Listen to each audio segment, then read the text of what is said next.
of the league. Set up beautifully, Durant to Westbrook.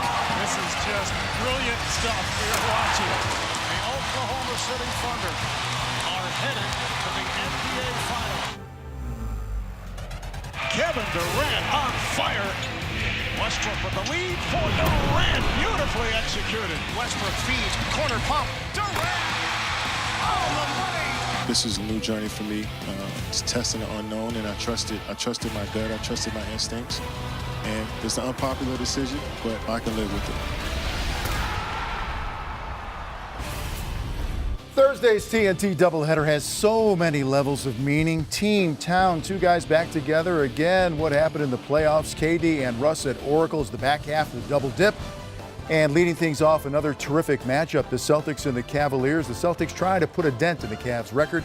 Coverage begins with Game Time on NBA TV and wrapped up with Inside. Now, as far as KD is concerned, another quote regarding his relationship with Westbrook. We were brothers, we are brothers. I love Russ. I don't care what nobody say. I don't care what he say or what the fans say. Like, this is a tough time right now in our relationship. I never did anything morally wrong. I never backstabbed him in real life. Never did anything behind his back. Never told anyone anything about his character. Never did any of that. I just left teams. I just switched teams. But clearly, fellas, as we look ahead to the OKC Golden State game, this is beyond basketball. When you start to get into relationships and levels of play and two guys who were just on the same floor and now they're opposing each other. Now they're opposing teammates, and they were together so long. They made it to the finals together. They have some great memories. But I think what we kind of forget is KD, the first time he was a free agent, signed back with OKC under the radar, didn't make no big deal about it. The second time around, he said, I've been to the finals with this team. I've been to the playoffs. I've given this city everything. I think I want to look elsewhere and see if I have a better opportunity to win more games and possibly win a championship. This was never, I don't like Russ personally.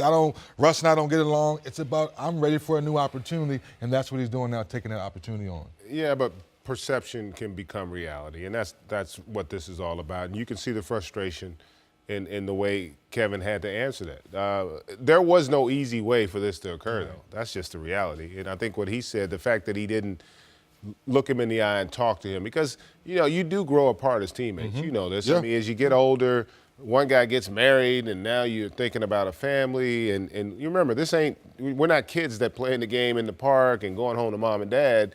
You know, our lives evolve. And so that part of it happens.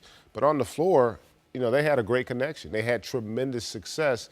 And I think it's a little surprising to a lot of people. I was surprised because, you know, you lose a seventh game in a series, you're up 3-1. You're playing with another guy who's also considered one of maybe the 5 best players in the world, and you're right there.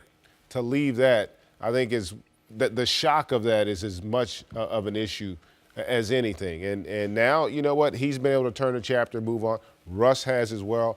It creates great drama for us. I'm looking forward to tomorrow night to watch it because we know how, you know, listen, they're going to be in attack mode. And I think, you know, it's going to be fun to watch Golden State evolve and grow and see if they can ultimately get back to the finals.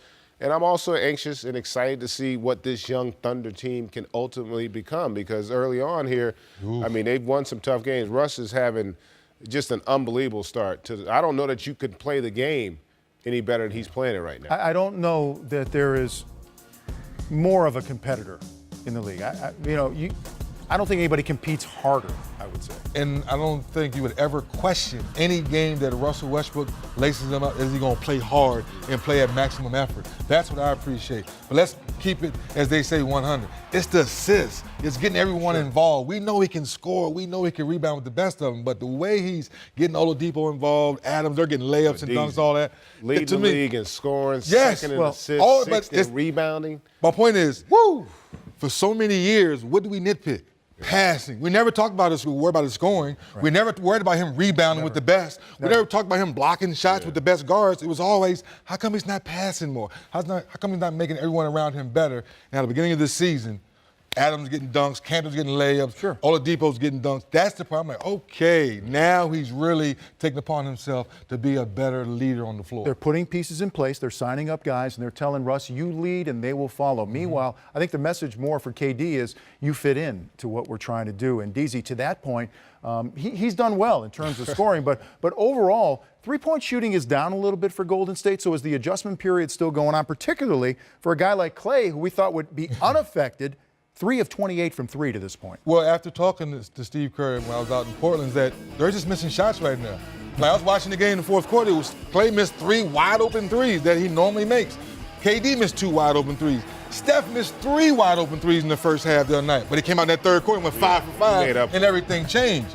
So Steve Kerr was talking about the process on the offensive end is going to take care of itself. It's defensively they're trying to get everyone to get back on the same page because with no Bogut and no Ezeli, now you're asking Zaza and Verja, the rest of those big guys, they're not elevating the block shots. They take charges, different style of defense. That's the part that Steve Kerr is trying to get the team back to. Yeah, and I think the other thing, too, but for that game against the Spurs, we wouldn't even be having this conversation. The fact they got blasted by 30 in that opening game. Oof. Other than that, yeah, they haven't played their best, but they won every other, they're winning all the other games. So they're going to be fine. Let's talk about the other game on Thursday night on TNT. And for the Cavs, really hitting the ground running. And it seems the guys are more comfortable, that they know their roles. And you look at shot distribution from last season through the playoffs and now into this season, it's LeBron letting go to a certain extent and making sure that these guys get theirs, feel confident, and feel a part of what they're trying to do. Correct me if I'm wrong, G. LeBron's like, I want to play about another 6, 7 more years. So let me let Kyrie go do what he does. Let me instill more confidence in Kevin Love to go get more buckets.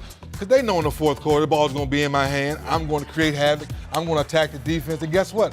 I'm still going to share the basketball if they double team me. Yeah, he is. And to your point as well, Vince, the confidence you get, not just from winning a championship, but coming back from 3-1 against an all-world team and winning a championship, you're going to play with a trust and a belief unmatched by anybody else in the league. Because when you can do that, come back from 3-1, win a 7th game on the road, there isn't anything on the floor that you're not going to believe you can accomplish. And that guy right there, to me, Kevin Love, has been the biggest beneficiary because he's the one that had to make the biggest sacrifice of the big three, because he's the guy that had to really kind of change his game and find out if he could do the things that they're asking him to do. Remember, as a player, the hardest thing is when a coach asks you to do something you're not necessarily comfortable doing. And that's what he had to learn to do, to become more of a defensive-minded player.